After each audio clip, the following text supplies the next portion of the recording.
Ikatan Pancasila dipakai untuk sebetulnya mendemonstrir anti kepada KOM. Padahal tidak, Pancasila itu sebetulnya tidak anti KOM.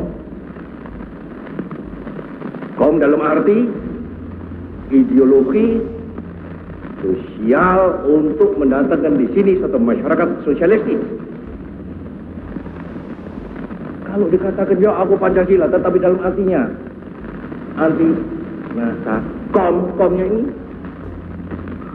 Pancasila juga dipakai untuk mengatakan aku Pancasila tetapi aku anti NAS. Aku Pancasila tetapi aku anti A. Jawab tidak. Pancasila adalah pemersatu,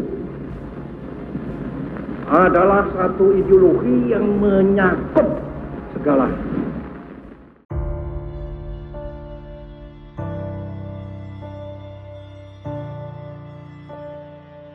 Halo Bray, balik lagi dengan tukang clipping yang kali ini akan menginformasikan saksi pembantaian PKI. Mereka dibariskan dan dibunuh pakai pedang.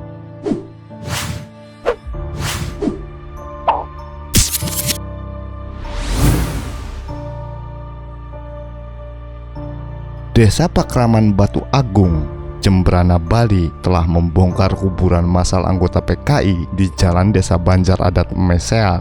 Desa Pakraman tepatnya di depan SDN 3 Batu Agung. Sebelum dilanjutkan, jangan lupa tekan tombol subscribe di channel Tukang Clipping.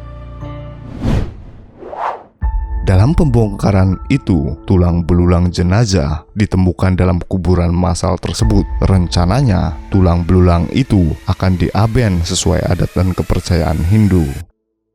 Seorang warga Mesean yang merupakan saksi peristiwa G30S PKI yang masih hidup hingga saat ini, Kakiang Kerende, 96 tahun, menuturkan jenazah di kuburan massal itu dikuburkan awal tahun 1966. Setelah kejadian G30S di Jawa, ujar Kakiang dalam bahasa Bali, usia yang sudah sepuh membuat pendengaran Kakiang terganggu. Menurut Kakiang, setelah kasus G30S di Jawa pecah dan para anggota PKI ditumpas, anggota PKI di Jembrana semuanya menyerah, termasuk yang di Mesean ini. Para anggota PKI yang memang warga sini tidak ada yang berani melawan, semuanya menyerah, tutur Kakiang.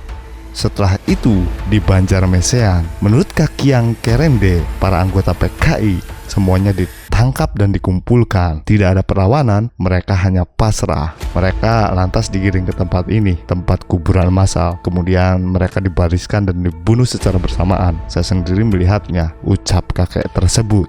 Kakiang menyatakan ada 9 warga lokal Mesean yang dibunuh dan dikubur di tempat tersebut, dan 2 warga pendatang, seorang dari Tabanan dan seorang lagi dari Lateng, Negara. Yang dari tahanan itu memang tinggal di sini beberapa hari sebelum dibantai. Dia kabur dari Tabanan ke sini karena takut ditangkap. Begitu pula yang di Leteng, tutur dia.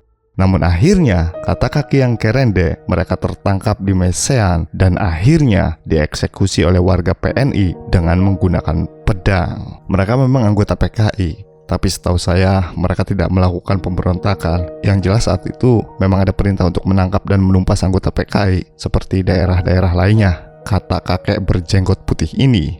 Menurut Kakiang, awalnya di kuburan massal itu terdapat 11 jasad anggota PKI, 9 warga lokal dan 2 warga pendatang. Namun kini tinggal 9 karena 2 jenazah sudah diambil dan diaben pihak keluarganya pada 1984 lalu. Demikianlah Bray, saksi pembantaian PKI. Mereka dibariskan dan dibunuh pakai pedang, yang dilansir dari liputan6.com. Bagaimana pendapat kalian?